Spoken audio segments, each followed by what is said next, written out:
This is the show with comedy, exciting news, music performances. It's all here for you. So come on now. It's Moyes and more. So come on now. It's Moyes and more.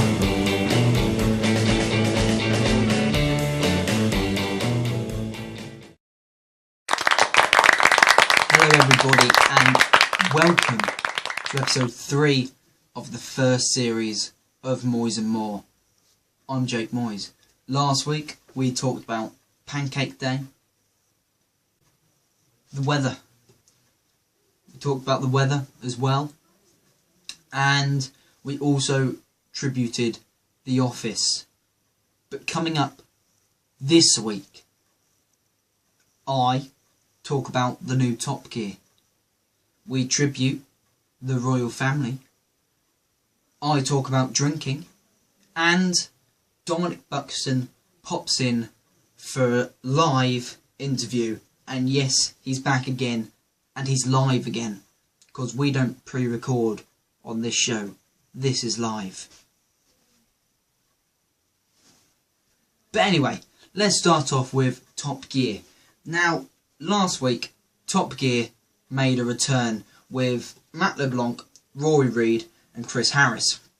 Now, these three are the three people that I liked from last year's Top Gear. Now, don't get me wrong, Top Gear will never be the same without Clarkson, Hammond and May, and Andy Willman at the helm of producing.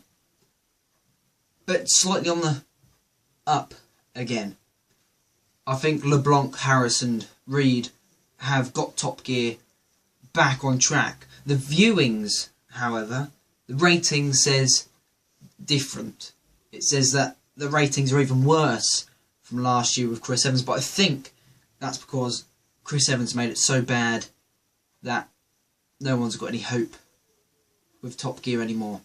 But me, alongside many more Top Gear likers, I think we're back on track. We're rising again. We're falling back in love with Top Gear. It was good, but it will never be as good as when Clarkson was on it. And it's also not going to be as good as the Grand Tour. But then the Grand Tour's got a slightly different feeling than what Top Gear used to have, because it's a different show. The new Top Gear has got a new opening scene, a new set, and also a new car. They've replaced the reasonably priced car with a reasonably fast car. And to every Top Gear lover's dream, the old track is back. And I like how they've done that, because they've binned everything Chris Evans said or done, and they thought, no, we'll do it our way, because Evans shit. Evans ginger. No one likes Evans, and apparently he nearly died at Christmas. You know? In other TV news this week, it all went down with Shirley, didn't it, in EastEnders? Everyone was thought, oh no, Mick's going to jail because he's recently been suspended. But actually it was Shirley that's gone to jail. And we also missed out on 2 episodes because Friday there was rugby and Monday there was football. So EastEnders has been a bit wibbiddle wobble. Over on Coronation Street, Peter wants to buy the Rovers, an ex-alkie buying a pub. To be fair though, I like Peter and I think he would be a good landlord. That's really what's really been happening in the news this week. You know, not a lot's been going on, apart from Benidorm. Benidorm, it's all kicking off in Benidorm, because everybody likes Benidorm. There's Billy, who thought, my real name's Billy, and then there's Billy's dad that said, no, you were born Bella. But Bella's a dog's name. So hey ho. Right, to save me from rambling on a lot of bullshit, as usual, talking out my arse, let's head over to the Royle Family for a tribute. The Royle Family, a British sitcom created by Caroline Aherne and Craig Cash. It was written by Caroline Aherne and Craig Cash, along with Henry Normal in 1998, Carmel Morgan in 1999, and Phil Mealy from 2006 to 2012 for the Christmas specials. It was starring Ricky Tomlinson, Sue Johnston, Caroline Aherne, Ralph Little, Craig Cash, Liz Smith, Jessica Hines, Peter Martin, Doreen Keogh, Jeffrey Hughes, Andrew Wyment, and Sheridan Smith. The opening theme song was Half the World Away by Oasis. It's an English-British sitcom with 3 series with a number of 25 episodes. It was originally released on BBC Two in 1998, but then moved over in 1999 to BBC One. It was released on the 14th of September 1998 and ran till 25th of December 2000, and there were specials ranging from the 29th of October 2006 to the 25th of December 2012. It was produced by ITV Studios for the BBC, which ran 3 series from 98 to 2000. It centres the lives of a scruffy television-fixated Manchester family, the Royles, comprising family patriarch Jim Royle, his wife Barbara, their daughter Denise, their son Anthony, and Denise's fiancé, later husband, David. The series features simple production values and a stereotypical portrayal of low-income family life at the turn of the millennium. It therefore has something in common with kitchen sink drama. Almost all of the episodes take place in the Royals' home, largely in the telly-centric living room, with the humour derived from the conversations held therein. Aherne and Cash co-wrote every episode.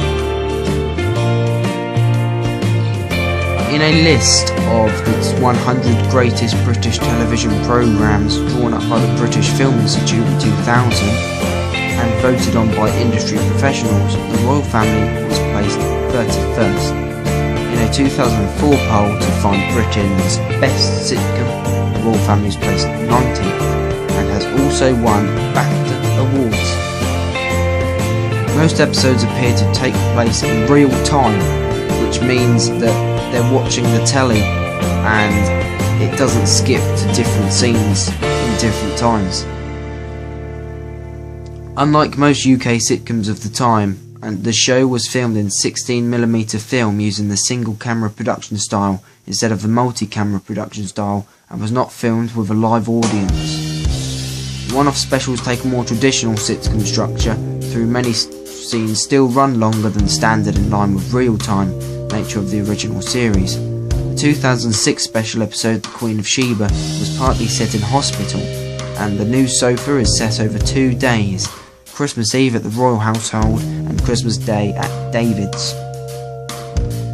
In the 2009 Christmas special, most of the episode takes place with Dave driving a car to a caravan park. The show's theme song, Half the World Away, was performed by Oasis when Caroline Aherne died last year. Also last year, Liz Smith died as well. A total of 25 episodes of The Royle Family have been aired to date. The last episode was entitled Barbara's Old Ring and was shown on the 25th of December 2012.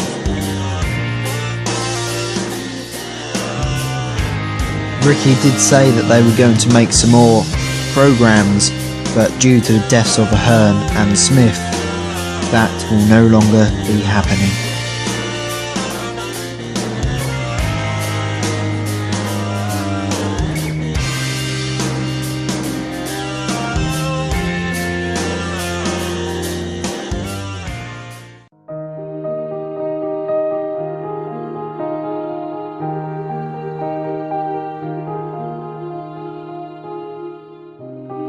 To say, rest in peace, Caroline Aherne and Liz Smith, who unfortunately died last year. But what a cracking sitcom the Royle Family was. Now, if you're wondering what I'm doing, I'm getting up the questions for later on's live interview, because I'm not very good at remembering things, but we'll talk about that another time. Drinking, that's what we're talking about today. Alcohol. When I say drinking, I don't mean soft drinks like lemonade or Coke or Capri Sun. I'm on about the real stuff. Drinking. You know, drinking. Everybody likes drinking. Everybody likes drinking. But, moving on from alcohol for a minute or two, if you want to know how much water you should be drinking per day, ask your grandparents. Everybody's grandparents know somebody or knew somebody who had kidney failure. Ask your grandparents. Everybody knows someone who had kidney failure because they didn't drink their 8 glasses of water per day. Now, everybody at some point in their life will drink alcohol. Everybody. And most people before they're 18, the legal age of drinking alcohol. But have you noticed that every single word in humanity can be used for the level of past sober you are? Somebody could say, oh, look at him over there. He's absolutely pork chopped. Meaning drunk. Or someone could be a little less over the mark of sober over there, and they should say, bloody hell, he's completely law-mouthed. Every word in the English language you can use for this. One of a favourite one that people always use is trolleyed. Everybody in their lifetime, unless you're Muslim and don't drink, but everybody except Muslims, everybody except Muslims have been trolleyed or will be trolleyed in their life. It's just the law. Everybody has been trolleyed. And I don't mean pushing your shopping trolley round Tesco's. I mean that mark, past sober, of being trolleyed. Drinking makes me talk poshly, and I don't like when posh people talk, because they always have this type of voice. No, not like McIntyre. It's more like, oh, hello, yes, oh yes, would you like a glass of brandy? Yes, lovely. Do you know when you can get absolutely bicycle tired with this glass of brandy? You know, it's 47% alcohol. You know, get trolleyed, get bicycle tired. You know, get grass, okay? Don't get grass. Get fence panelled. But I don't like the posh because of their voice. But I noticed not so long ago, when I drink, I turn posh. I was at a party a few weeks ago, and after I've had a few, I went round and said, hello, yes, I'm Jake, yes, nice to meet you. Yeah, hello, what's your name? Andy. Hello, Andy. Yeah, nice to see you. Yeah, goodbye. And I saw him again a few minutes later. I said, hello, I don't think we've met. Yeah, my name's Jake, yes, hello. What's your name? He said, Andy. I said, oh, hello, Andy. Do you know what? There's someone else at this party called Andy. He said, no, you've met me a minute ago. I said, oh, hello, I'm Jake. You know, I talk posh, and there's this one girl, okay, I'm not going to mention anybody's name, but she was, she was class, okay, nice. She was sitting on her own, and I went over, I said, hello, what's a lovely looking girl like you doing, sitting on your own there? Hey, come with me and we'll have a dance or something, eh? Still talking posh, though. You must realise that I sound like a complete bender here. And then something dreadful happened. Her boyfriend sat down, said, I'm so sorry. I'm so sorry. I'm so sorry. I turned around and said, hang on, let me say something. If you're that good looking, why do you bring your boyfriend to the party? You know, it's beyond me. And I walked off, still talking poshly. It come to the end of the night when my brother come to pick me up. And my mate Andy, who I met about 20 times before, he was spewing up on the bench outside. I shook say, hello, my name's Jake, and I'm now leaving. Yes, good night. And he didn't respond, so I tapped him on the leg, said, yeah, cheery bye then. And I walked off. I hate the posh, I hate how they talk, but when I get drink and drunk, you know, I talk poshly. What's going on?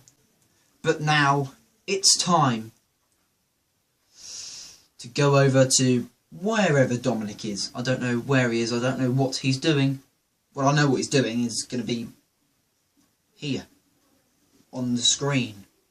But let's ask him some questions. So, Dominic, are you there? Good to be with you.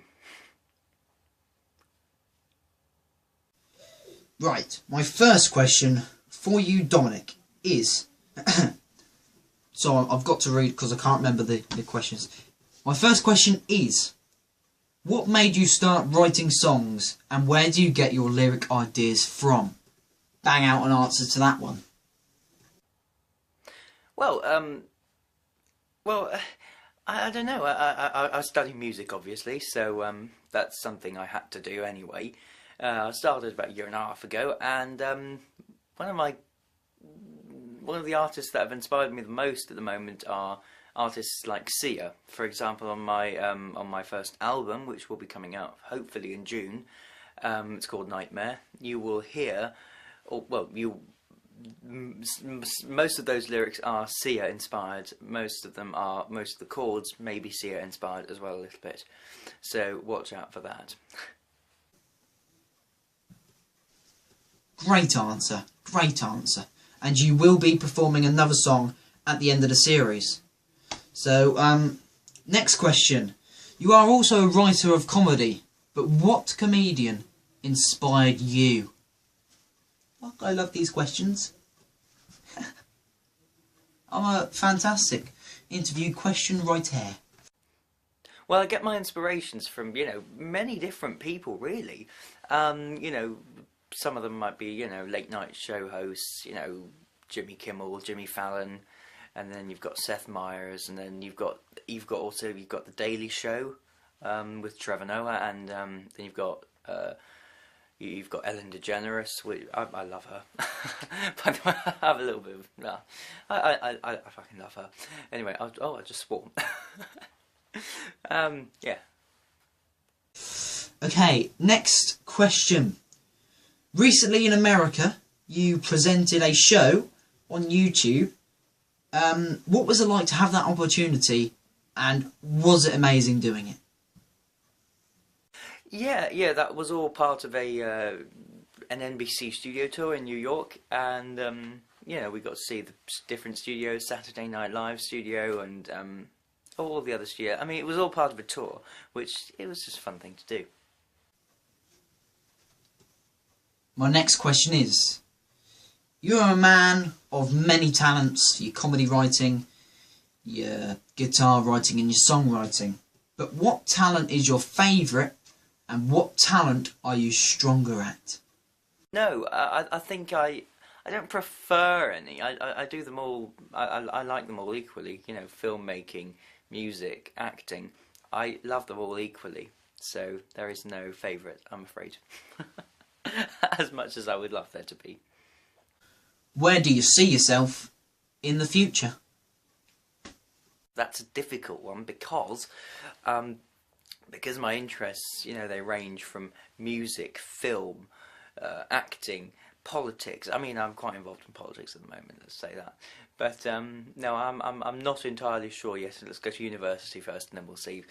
And then we'll see what happens. Now, I do apologise to everybody now. I'm going to get political.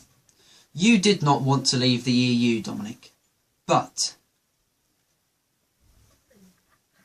do you think it's as bad as it was when you fought it was going to be as bad?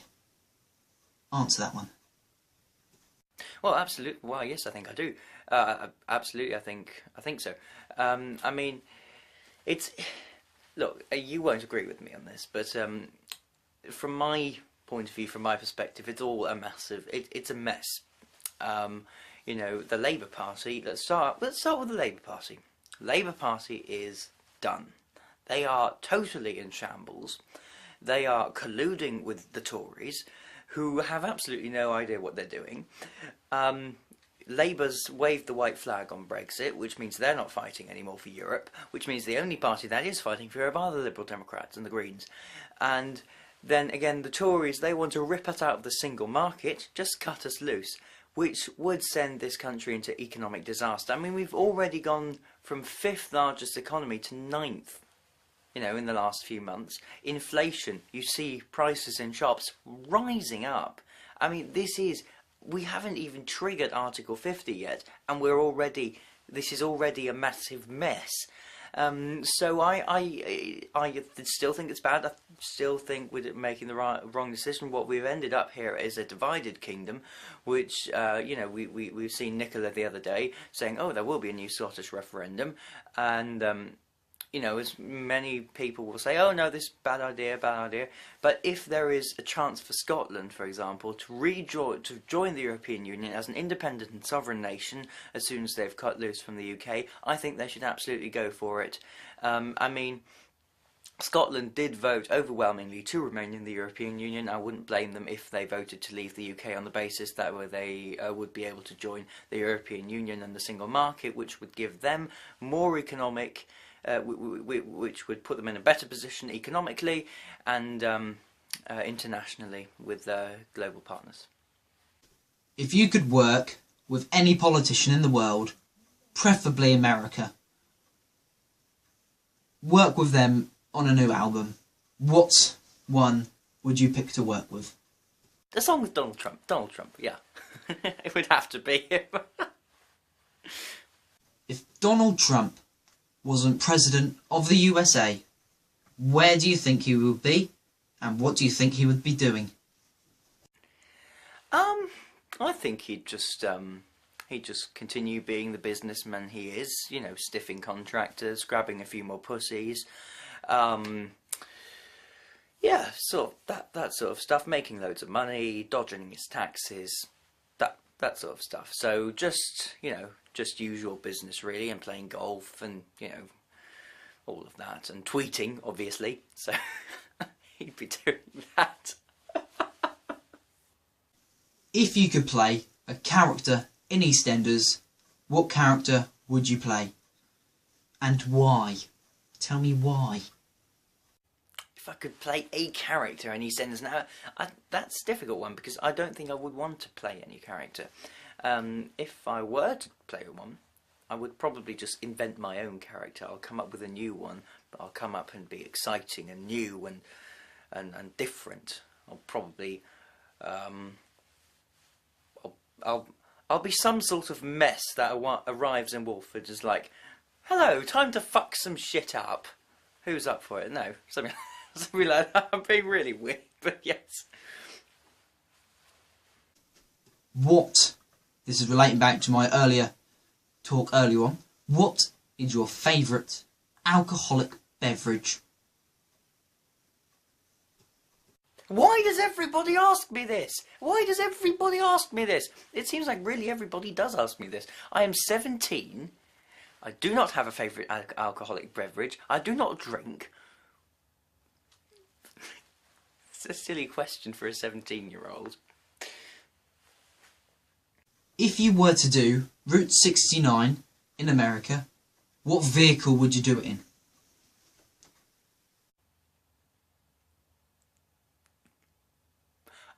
I'd get a red pickup truck and with a V8 motor, and I would go from coast to coast.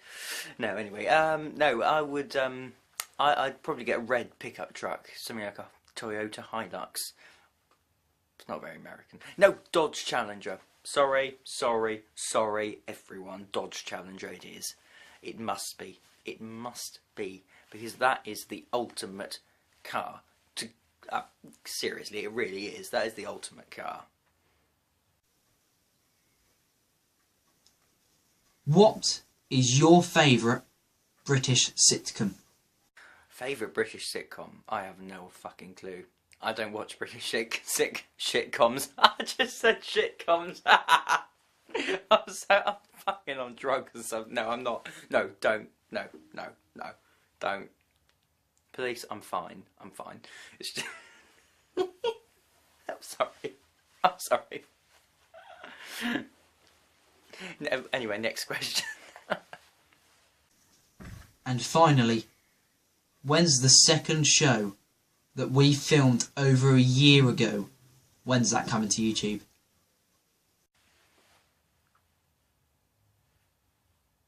Oh, very fun. No, yeah, I for all who don't know, I did this little show about a year ago, and I haven't actually. I produced the first episode and uploaded it. It's not on there anymore, but yeah, it happened about just over a year ago. I did an interview with Jake. I interviewed him, and it never found its way onto the internet or into the editing or into the editing software. So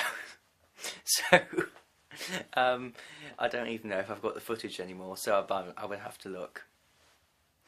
So yeah, I will keep you updated.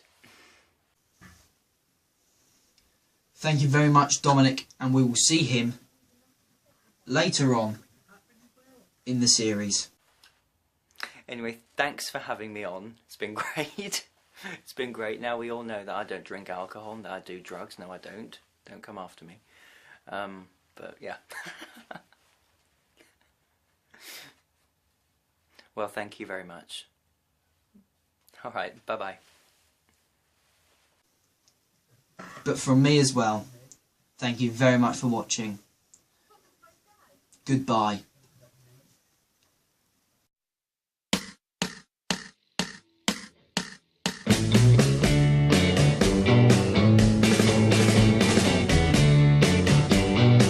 This is the show with comedy, exciting news, music performances. It's all here for you. So come on now. It's Moyes and more. So come on now. It's Moyes and more.